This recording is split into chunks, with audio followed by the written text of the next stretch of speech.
جبلان سعدت يوم وتأثر يوم تكيس سامرو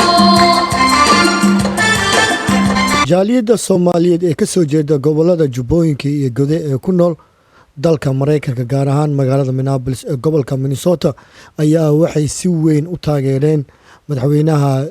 dowlad goboleedka Jubbaland iyo madaxweynaha ku-xigeenka iyagoo caaway xaflad si aad loo soo abaabulay lagu qabtay bartamaha magaalada Minneapolis hotelka caalamiga ee Marriott. xafladan ayaa waxay ahayd mid lagu taageeray laguna soo dhaweynayay maamulka cusub ee Jubbaland. haddaba xafladan ayaa qadka telefoonka ayaa waxa ka hadlay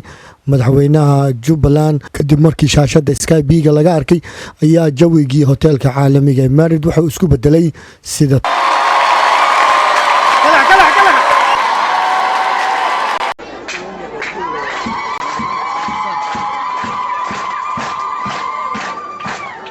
waxaad isugu soo baxdeen dhammaantiin inaad taageertaan madaxtinimada naloo caleema saaray oo adinku noo dhiibateen inaad taageero buuxdo u muujisaan